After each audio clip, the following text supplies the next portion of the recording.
नजरों की खिड़की। एक शादीशुदा जोड़ा एक किराए के घर में रहने के लिए आया। अगली सुबह जब वो दोनों नाश्ता कर रहे थे, तभी पत्नी की नजर खिड़की पर गई तो उसने देखा कि सामने वाले घर की छत पर कुछ कपड़े सूख रहे हैं।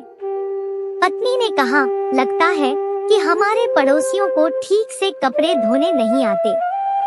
देखो तो जरा कितने गंदे लग रहे हैं। पति ने उसकी बात सुनी तो पर ज्यादा ध्यान नहीं दिया। कुछ दिन के बाद उसने फिर उसी जगह पर कुछ कपड़े सूखते हुए देखे। पत्नी ने देखते ही अपनी उसी बात को दोहरा दिया और कहा कि ये लोग कब सीखेंगे कपड़े कैसे धोए जाते हैं। अगर कपड़े इतने गंदे हैं तो वे लोग कितने गंदे होंगे। न जाने कहां से आ जाते हैं ऐसे लोग। पति उसकी बात को सुनता रहा मगर इस बार भी उसने कुछ नहीं कहा। मगर अब तो ये आए दिन की बात हो गई। जब भी उसकी पत्नी खिड़की में से कपड़े सूखते हुए देखती तो उनके बारे में उल्टा सीधा कहना शुरू कर देती।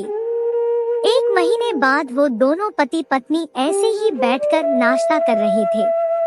पत्नी की नजरें हमेशा की तरह खिड़की में से सामने वाली छत की तरफ देखने लगी तो उसने कहा कि लगता है इन लोगों को अक्ल आ गई है। आज तो कपड़े बिल्कुल साफ नजर आ रहे हैं। इनको जरूर किसी ने टोका होगा। तभी पति ने कहा, नहीं, उन्हें किसी ने नहीं टोका। पत्नी हैरान होकर बोली, तुम्हें कैसे पता? तो पति ने कहा, आज सुबह मैं जल्दी जाग गया था और मैंने इस खिड़की पर लगे कांच को बाहर की तरफ से साफ कर दिया था, इसलिए आज तुम्हें वो कपड़े साफ नजर आ रहे हैं। पति ने पत्नी को समझाते हुए कहा कि जिंदगी में भी यह बात लागू होती है कि हम दूसरों को किस नजर से देखते हैं। यह इस बात पर निर्भर करता है कि हम खुद अंदर से कितने अच्छे हैं।